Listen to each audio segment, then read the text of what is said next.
있어요. 자, 우포늪 왁세라는 작품인데요. 이 배한봉 시인이요. 이 경남 창녕에 있는 이 우포늪이 사실은 뭐 찾아보니까 저도 이제 얘기만 듣고 이 시로 만나고 언제 한번 가봐야지, 한번 가보고 싶다라는 생각은 있는데 아직은 못 가봤습니다. 언제 한번 꼭 가야죠. 여행 가면 갈 겁니다. 근데 거기에 그 우포늪이라는 늪이요, 뭐 수천 종의 그 생물 종이 다양하게 그 원시 상태에 가까운 그런 모습으로 공존하고 있나 봐요. 뭐 이 늪이 생겨난 지가 뭐 1억 4천만 년이 됐다고 하니까 한반도 뭐와 함께 이렇게 생겨난 그런 습지라고 하는데요. 당연히 그런 그 습지들은요, 그 생물 종의 어떤 그 군들의 다양성이 보장되는 그런 곳이거든요. 그래서 생태학적으로 굉장히 귀중한 곳이고요. 그러다 보니까 이 배한봉 시인은 우포늪을 중심으로 해서 거기에 막 그 근처에 아마 거주를 하면서 거기 지역 문화 같은 것들을 이렇게 굉장히 소중히 여기는 그런 시인인가 봅니다. 그래서 우포늪 시 생명제인가 뭐 하는 그런 그 문화재 같은 것들을 주제하고 이랬던 시인이라고 하네요. 그러니까 그 우포늪이라는 그 아주 귀한 자연, 그리고 또 당연히 아름다울 그 자연의 그 가치를 말이에요. 시인은 사실 시를 짓는 사람이니까 그 시 창작, 또 여기에 등장시킨 어떤 소리꾼, 그죠? 이들의 그 어떤 예술혼 추구와 이렇게 절묘하게 결합을 해놓은 그런 시라고 말할 수 있을 것 같습니다. 자, 읽어볼게요. 득음은 못하고 그저 시골 장이나 떠돌던 소리꾼이 있었다. 그 소리꾼이 누군지 모르겠는데 그냥 누굴 하나 지금 얘기를 한 거지. 근데 사실 이 시의 창작 과정을 생각해 보면요, 사실은 이 왁세라는 외가리의 별명 그랬잖아요. 외가리의 그 새 소리가 뭔가 득음을 위해서 막 목에서 피를 쏟으면서 열심히 막 소리를 연마하던 한 소리꾼의 어떤 한도 좀 담겨 있는 그런 그 노랫소리, 노랫가락 같은 느낌을 줬나 봐요. 이 시인에게, 창작하는 시인에게.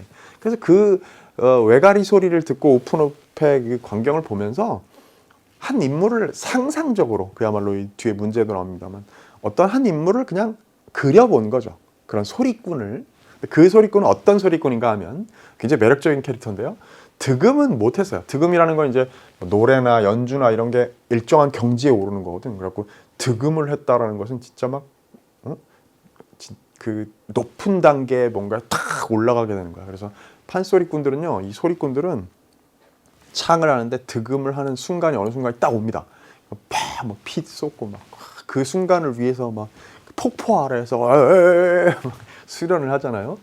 자, 그런데 득음은 못했어. 이 소리꾼은 득음은 못하고 그저 시골의 장터나 막 떠돌아다니면서 그러던 소리꾼이 있습니다. 신명 한가락에 막걸리 한 사발이면 그만이던 그 흰 두루마기의 그 사내. 이 흰 두루마기라는 건 이제 이 그 소리꾼인 이 사내가 입고 다니는 옷일 텐데, 이것도 아마 뭐하고 관련이 있을까? 이 왁세, 그쵸? 응?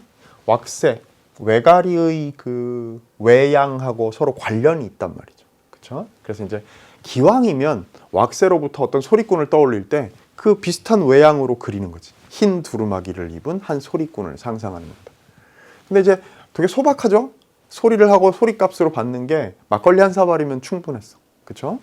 자, 그랬던 소리꾼이에요. 그런데 얼마나 그 득음에 대한 열망이 간절했는가 하면 꿈속에서도 폭포 물줄기로 내리치는 한 대목 절창을 찾아 떠돌았습니다. 그러더니 오늘은 이제 잘 보세요. 그러던 한 사내를 생각했는데 오늘은 왁세 우름되어 우황산 솔밭을 다 적시고 우포늪 둔치 그 눈부신 봄빛 위에 자운형 꽃불 질러 놓는다 그랬습니다. 지금 요게 말 되게 문장이 좀 비교적 길기도 하고 뭐 말 읽어 나가기가 쉬운 문장은 아닌데요. 생각해 보세요.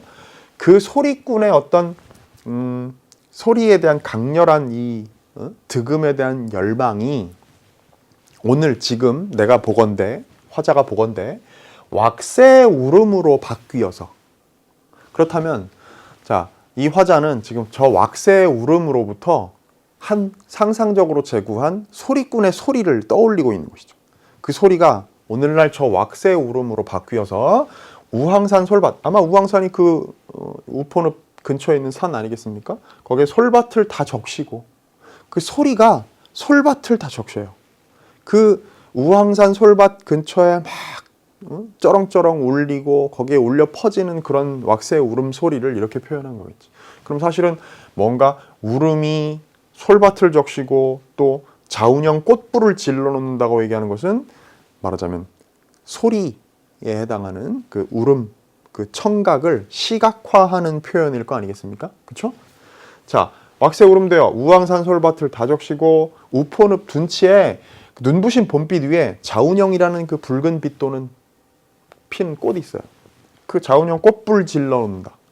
그러니까 여기에 이 우포늪 둔치 우황산 솔밭에 그 외가리 소리가 잔뜩 울려 퍼지는 그 광경을 한 상상적 제구를 한 이 소리꾼의 소리에다가 겹쳐서 이렇게 제시를 하는 거죠. 그죠?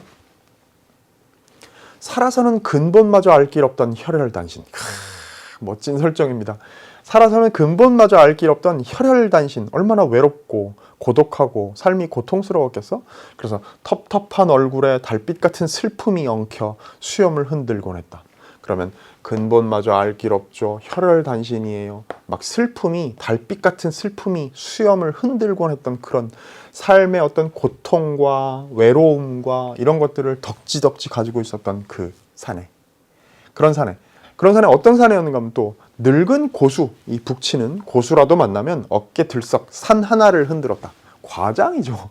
어깨를 들썩하면서 소리하면서 몸짓을 좀 한단 말이야. 판소리로 치면 발림 같은 동작들이 좀 있잖아요. 근데 그렇게 신명 때문에 춤도 좀 어깨춤도 추는 걸 이렇게 좀 과장해서 표현한 겁니다. 필생 동안 그가 찾아 헤맸던 소리가, 그럼 이 찾아 헤맸던 소리라는 건 뭐겠어? 찾아 헤맸던 소리라는 건 이게 득음의 경지에 있는 거죠. 득음의 경지에 이른 소리가 바로 이 찾아 헤맸던 소리일 겁니다. 그것이 적막한 늪 뒷산 솔바람 맑은 가락 속에 있었던가. 아, 그럼 이게 뭐야? 적막한 늪 뒷산 솔바람 맑은 가락이라는 것은 이건 그냥 자연도 아니야. 대자연이지 뭐. 그죠?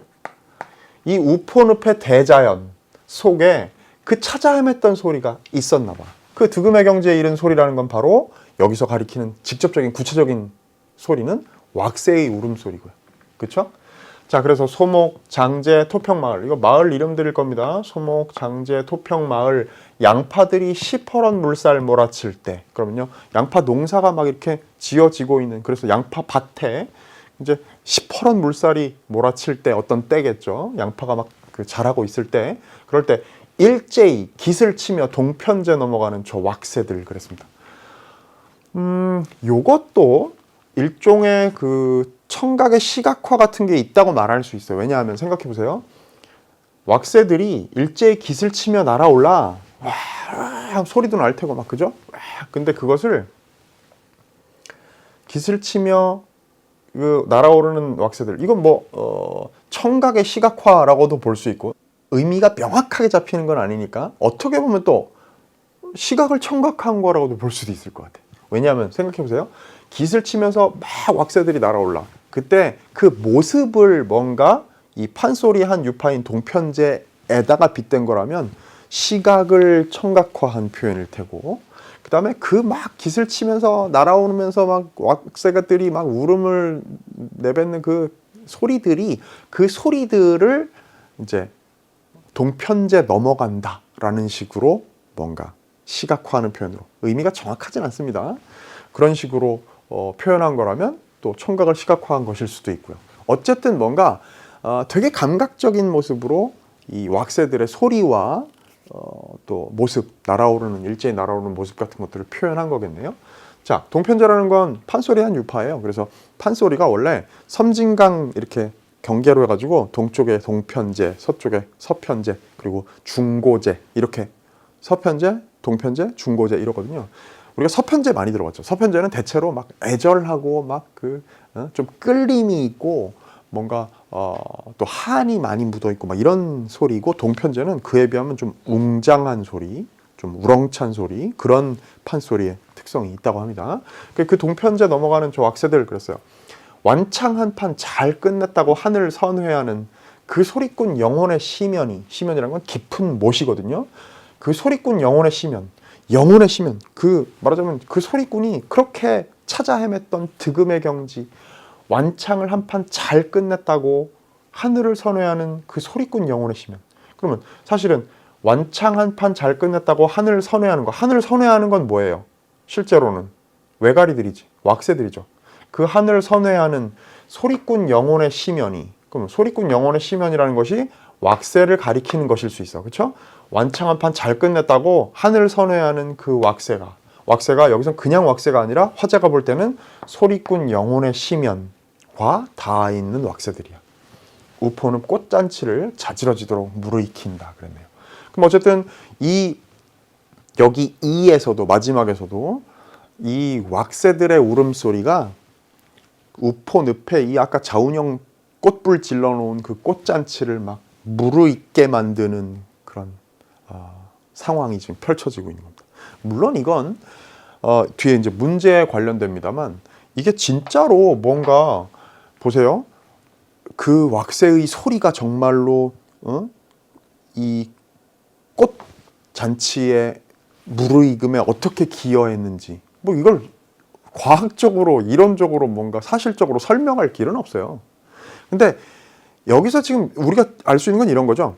뭔가 자 소리꾼의 득음과 완창에 대한 어떤 그 강한 열망과 추구, 예술혼 이런 것하고 왁새가 우포늪에서 보여주고 있는, 그리고 그 우포늪에 왁새만이 아니고 막 자운형 꽃덤불에다가 막 그죠? 꽃잔치가 벌어지고 있는 그 아름다운, 또 뭐 근처에 양파들이 시퍼런 물결로 막 일렁이고 있는 그런 그 아름다운 광경, 거기에 우포늪 근처의 아름다운 자연과 한 소리꾼의 어떤 그 치열한 예술혼 같은 것들이 절묘하게 조화를 이루는 광경을 상상적이고 상징적으로 그려내고 있다, 이렇게 설명을 할 수밖에 없겠네요. 그리고 또 한 발 살짝 더 들어가서 약간 뭐 어쩌면 오해일지도 모르는 해석을 시도해보면 아마도 여기에 소리꾼이 추구하는 그 소리, 그래서 득음의 경지, 이거는 시인 배한봉이 생각하는 시 쓰는 사람으로서의 어떤 그 자기의 예술 추구하고도 무관하지 않을 거예요. 그렇겠죠? 그러니까 소리꾼에 관한 얘기를 하고 있지만 시인은 사실 뭐 시인이 더 관심을 가지는 건 판소리가 아니라 자기 시일 거 아니겠습니까? 자기가 추구하는 예술의 세계.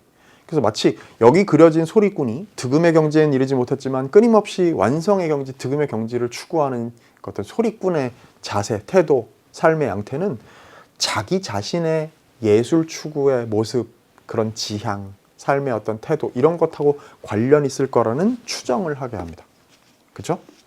자, 이렇게 나시 좀 낯선 시였겠지만 어쨌든 공부를 했습니다. 뭐 그렇게 어렵진 않아요. 그러나 또 이 시가 뭐 아주 쉬웠느냐? 그렇진 않습니다. 가시 같은 시는 이미 제목에서부터 주제를 알려준 거나 마찬가지이기 때문에 쉽게 이해하고 상징적인 의미가 바로바로 파악되지만 이것은 왜 소리꾼 얘기를 하지? 도대체 이 소리꾼하고 이 우포늪 왁새하고는 무슨 관련이 있지? 이런 생각을 여러분들이 할 것이기 때문에 만만치 않은 독해였을 수 있어요. 그러나 겁먹지는 말고 걸어 들어가자라는 거죠. 작품 세계에. 자, 다른